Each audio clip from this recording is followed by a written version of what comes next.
Asato ma satkamaya, tamaso ma jyotirgamaya, mrityurma amritam gamaya.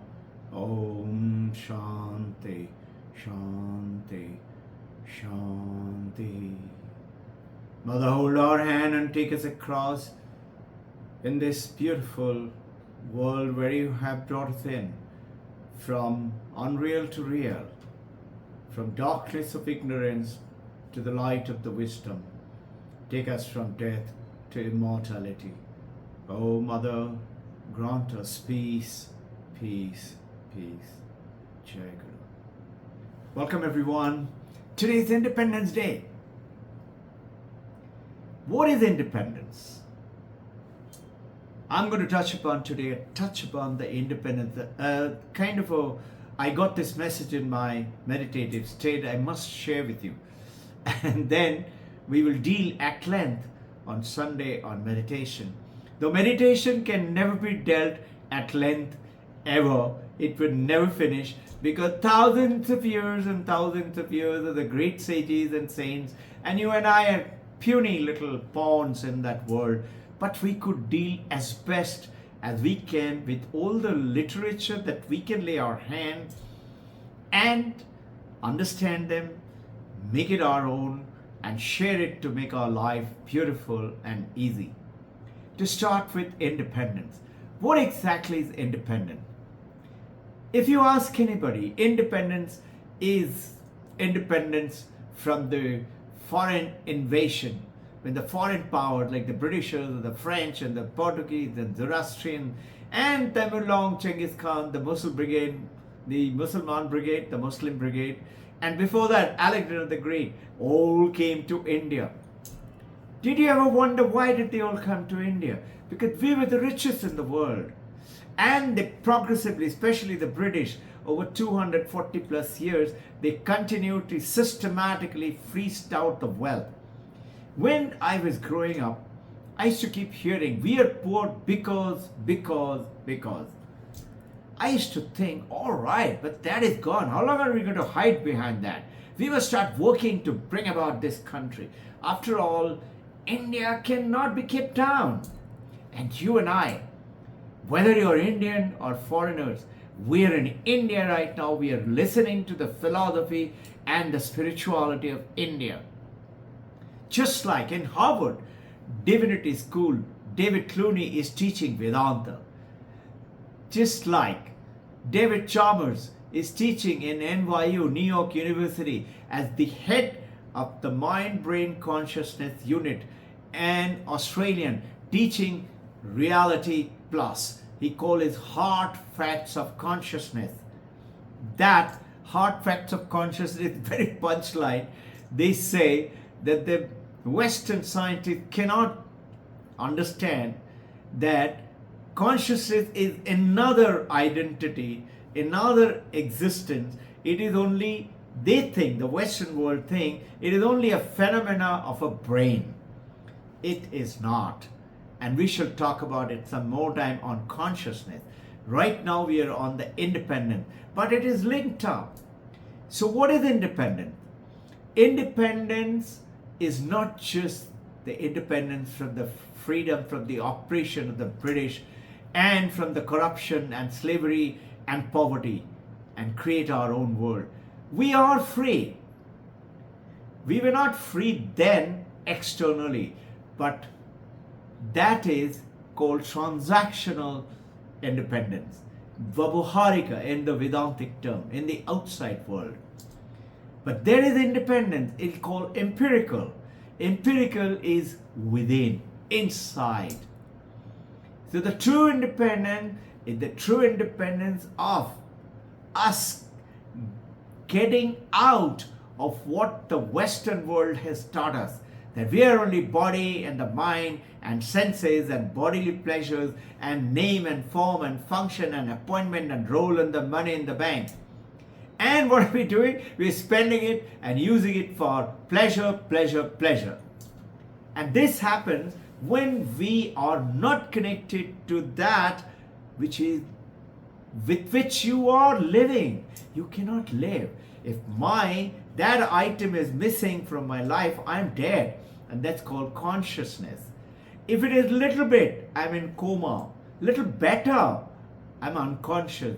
Even better, I'm in deep sleep. Even better, I'm dream sleep. Little better, I'm awake but not focused. And better, I'm awake and focused.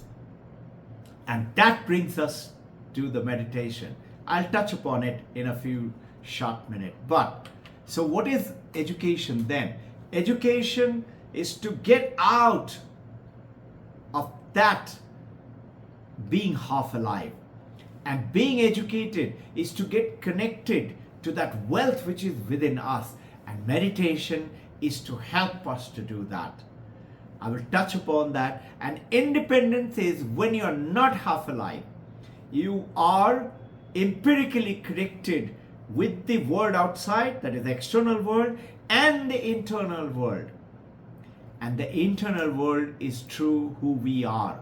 Remember, Vedanta's Aham Brahmasmi, Main Hi Brahma Hu.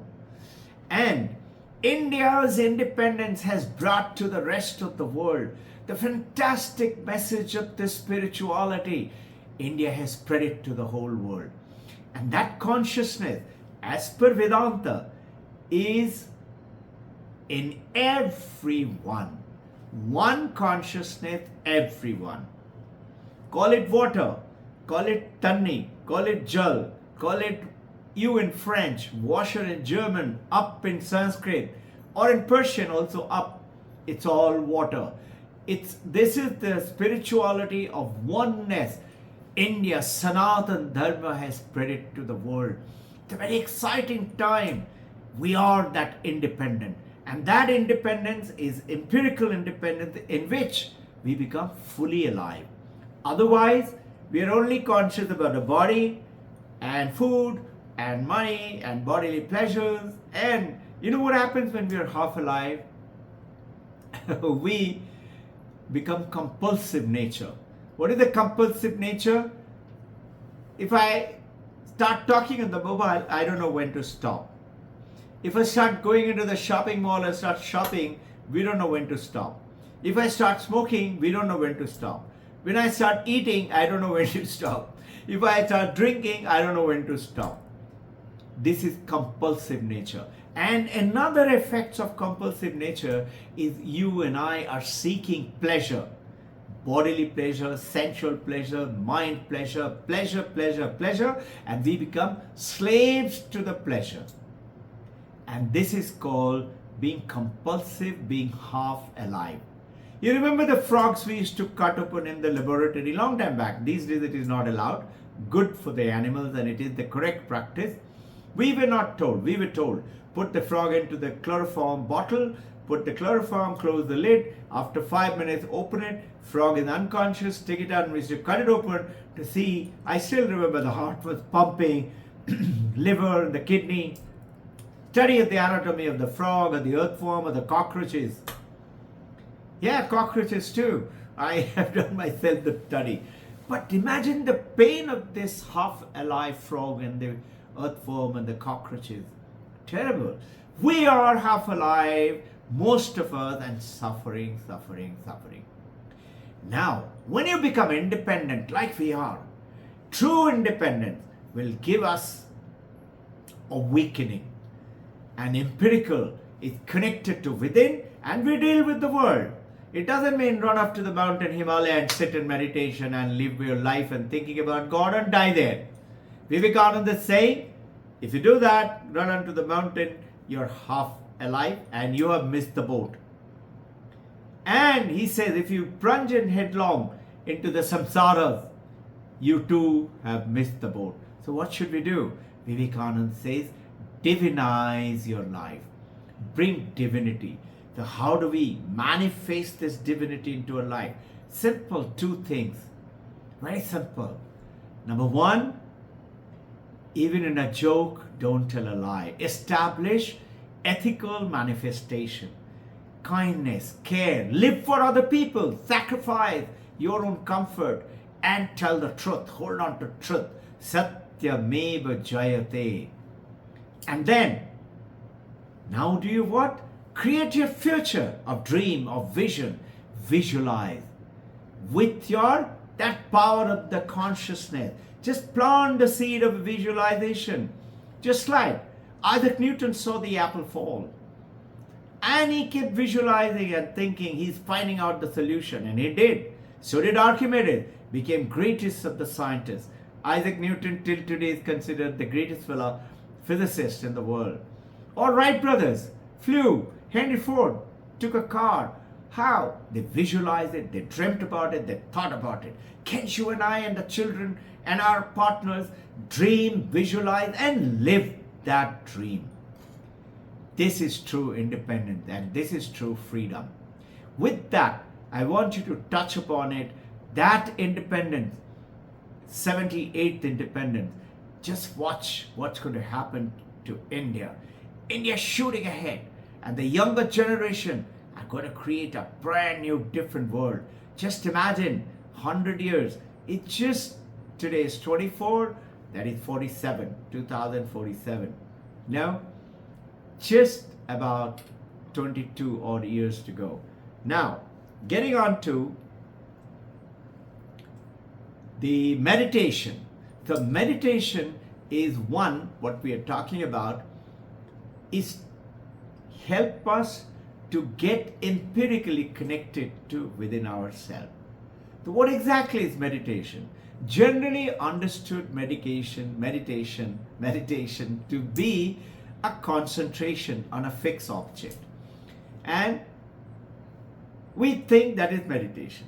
Think about a mantra, think about a japa, think about a favorite deity, Shiva, Mother Kali, Krishna, Vishnu, or Maheshwara, or a flame, or Trataka, an object.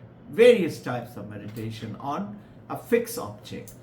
But beyond that, meditation is more than just concentration. Meditation is absorption with the object of meditation. So, there's a beautiful poem, and that was a Zen poem.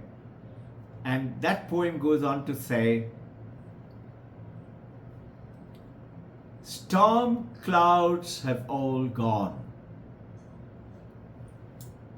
The mountain and I sit, till the mountain alone remains. It's a beautiful poem, so short. Storm clouds have gone, mountain and I sit, till the mountain alone remains. Meaning I too am not, there is one, and second is mountain and I become one. This is true meditation. So you have heard many great masters. Ramakrishna Paramahamsa, he would meditate on Mother Kali and become one with Mother Kali. Now, and you've heard these kind of great masters of India. India's very special gift to the world is this spiritual gift, and that oneness of consciousness. Oneness, not different country, not different warfare and different money and property, and this is the borderline. Have you ever thought animals and birds do not have passport? They just travel from one to the other. It's the human beings who've created the passport, not the nature. You and I have done it. Now, what happens when you meditate and become one? You know, all life form on this earth lives to its fullest extent. All life form. An apple tree tried to grow to its full blossom apple tree. A mango tree will not try to produce apple. A tiger will grow up to be a fully grown good tiger. Human beings are the only one we think, what if I don't become successful like my brother, like my neighbor?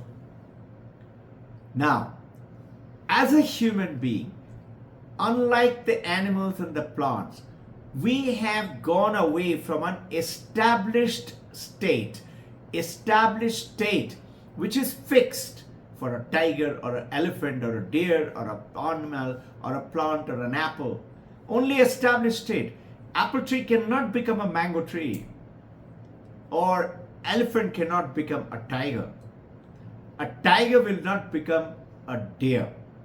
That is the established state driven by the nature and driven by the instinct of the animals and the nature for the plants and the animals. Right? But human beings are the only one. When we are independent, we have infinite possibility, no limit. No limit. All life forms are the beginning, all life forms are the end. Birth to death. All life form, except you, me, or human children. How? We don't have an end called death. What do you mean? Robbin Ghosh is not going to die? Robbin Ghosh's body will die. Robbin Ghosh does not die. Isaac Newton, is he dead? Bertrand Russell, is he dead? Freud, is he dead? Or let's say Einstein, or great philosophers, scientists, masters, Marie Curie is the only lady who's got Nobel Prize, her husband got Nobel Prize, her son-in-law got Nobel Prize, her daughter got Nobel Prize. In Fun Family, all four got Nobel Prize. Are they dead?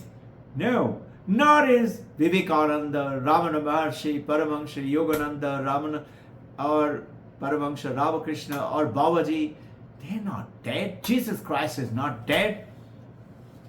Muhammad, Mahabir Jain, Guru Nanak, Guru Gobind Singh, none of them are dead. Shankaracharya is not dead. So, human beings have infinite possibility of oneness into that infinite, which is within. And this is why the human stress comes in. You know why human stress? Because we become half alive. We are not connected to that supreme power of the consciousness within. So we are working hard with our mind and the intellect and trying to be successful and earn money, have a perfect relationship, good children, and good house, and acquire a little bit of tiny material thing. And that is stress, in which, let's take on, meditation is generally understood to be deep concentration. It is certainly is, but understand, Chandogya Upanishad is writing a poem. The earth meditates, as it were. The earth is meditating. And this is why best time for human beings like you and me to meditate is early morning. You've heard Brahma Muhurata, 3:30 up to the sunrise, half an hour after sunrise. And then 11 to 12, 12:30 in the afternoon. And then in the evening, sunrise time, sunset time. Sunrise morning, sunset evening. And that's again 3:30 till 6:30, depending on the sunset time. And at night, at 12 o'clock, 4 sandikshans. Also, perfect meditation happens when you go to spiritual centers, whether it's a temple or a church, or let's say in Mathura, Vrindavan, or in Varanasi, Kashi, or you go to, let's say,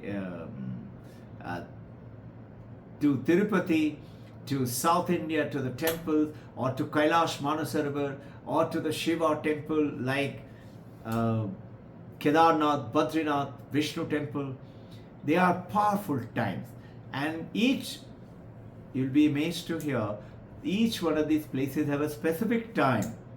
You'll be amazed to hear that some places it is not in Sandikshan, it is in the afternoon.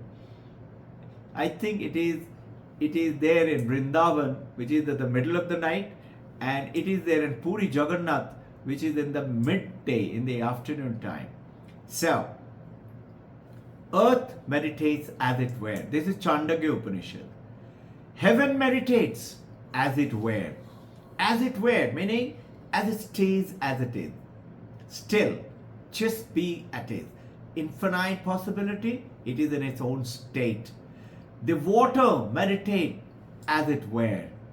The mountains meditate as it were. This is in Chandogya Upanishad. The gods meditate as it were. Men meditate as it were. He who amongst men attains greatness here on earth seems to have learned to attain a state of meditation.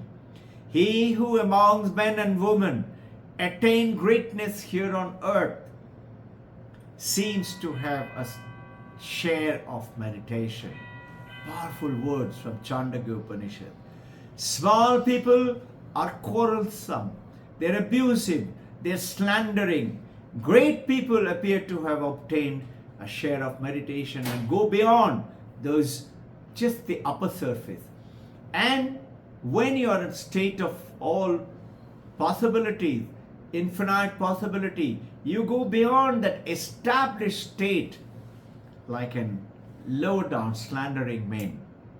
The meditation is generally understood as deep concentration, but everyone meditates, and concentration is indispensable for survival on this earth as well as success in any walk of life. If you look carefully, you need to see and hear to understand what and when to do anything. So Vedantic meditation, Shravanam, Mananam, Nididhyasanam. Listen, reflect, ask question and meditate. Now, whether we are scientists, artists, office, corporate members, laborers, corporate president, students or parents, we have to concentrate in order to accomplish the goal of our life, the goal of our job, isn't it? You have to concentrate. So that concentration, meditation, everybody's doing it, knowingly or unknowingly. Concentration is to gain the knowledge, is to gain the idea of the intrigue, whether inward or external knowledge of any object, any subject. Concentration helps the mind to acquire the property like a telescopic lens. It gives you far-sighted view and can penetrate deeply into any subject like a microscope, like a lens, or gives you a wide-angle view like a wide-angle lens. If you are not conscious, you cannot learn to eat or sleep or concentrate, and there is no way, if you are not conscious, that you can concentrate. That consciousness alone helps. What concentrates? The mind. What powers the mind? Consciousness powers the mind. That in turn shuts down the five senses as per Patanjali Yoga Sutra and focuses the brain in terms of intellect, memory, feelings and ego. Four functions of the mind, right?